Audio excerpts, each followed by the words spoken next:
শুধু চিকিৎসায় হচ্ছিল না, তাই ছক কষে শুধু মশা মেরে গেলেন তিনি, আর তাতেই মিলে গেল সাফল্য। দূর হলো ইয়েলো ফিভার বা পিত জ্বর, কমে গেল ম্যালেরিয়ার দাপট, এবং তৈরি হলো পানামা ক্যানাল। এই পানামা ক্যানাল তৈরির পেছনে অনেক পরিশ্রম গেছে। 1904 থেকে শুরু করে 1914 সাল পর্যন্ত সময় লেগেছিল, এই 10 বছর সময় লেগেছিল পানামা ক্যানাল তৈরি করতে।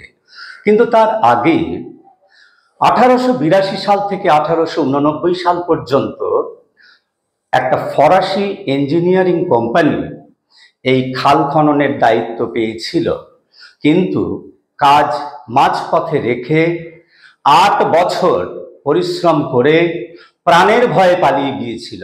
কেন না, পিত জ্বরের ভয়ে, ম্যালেরিয়ার ভয়ে।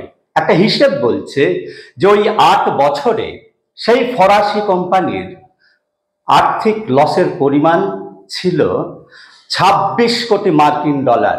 আর ওই 8 বছরে অর্থাৎ 1882 থেকে 1889 সাল পর্যন্ত শুধু ম্যালেরিয়াতেই প্রাণ হারিয়েছিল সেই ফরাসি কোম্পানির 5000 খনন কর্মী। এই ভয়ে চলে যায়।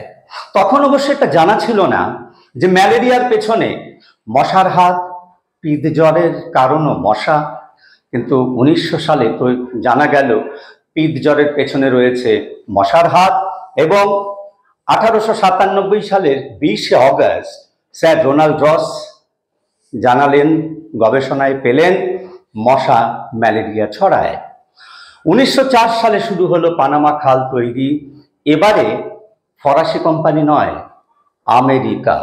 1904 সালে সেখানে পৌঁছে গেলেন একজন আর্মি সার্জন, নাম উইলিয়াম ক্রফোর্ড গর্গ্যাস।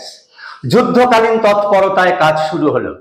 কোথায় কোথায় মশা জন্মায় সেই জায়গাগুলো চিহ্নিত করা হলো এবং জল সরিয়ে দেওয়া হলো যাতে মশা জন্মাতে না পারে। প্রয়োজন অনুযায়ী কীটনাশক ছড়ানো হলো।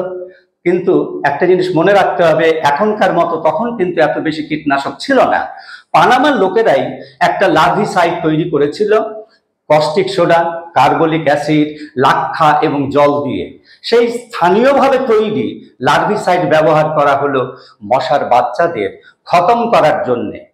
এছাড়াও কি কি করা হলো, খনন কর্মীরা যেসব জায়গায় ঘুমোচ্ছিল রাতে, সেখানে মশারি ব্যবহারটা বাধ্যতামূলক করে দেওয়া হলো। আর জ্বরের রোগী এলেই তার চিকিৎসা হলো কুইনিন দিয়ে।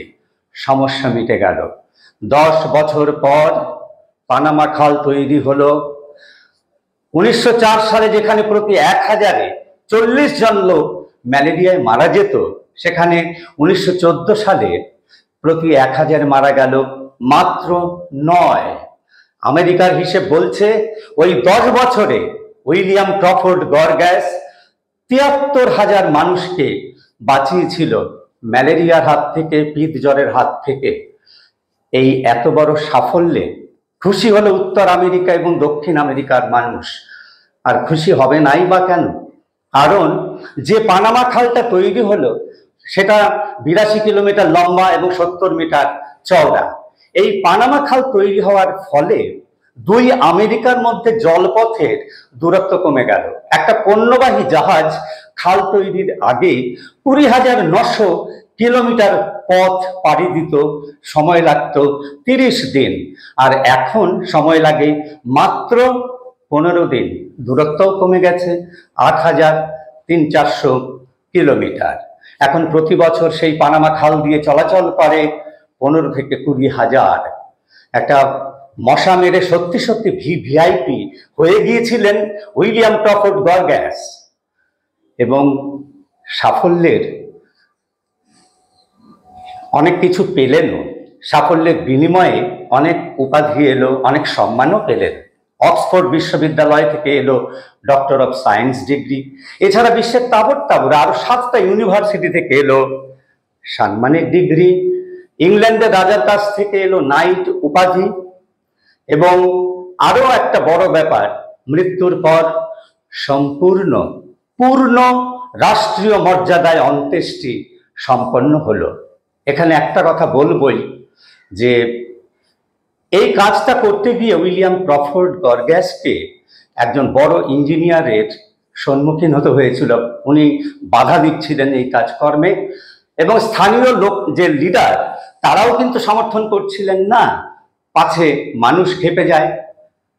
সাবধানতা অবলম্বন করার জন্য যেসব নিয়ম নীতি চালু করেছিল উইলিয়াম ক্রফোর্ড গর্গ্যাস, সেগুলো মানতে গিয়ে যদি ভোটাররা রেগে যায়, তাই আমেরিকার 26তম রাষ্ট্রপতি থিওডোর রুজভেল্ট উইলিয়াম ক্রফোর্ড গর্গ্যাসের পাশে এসে দাঁড়ালেন এবং এই কাজটায় বরাবর সাহায্য করে গেলেন।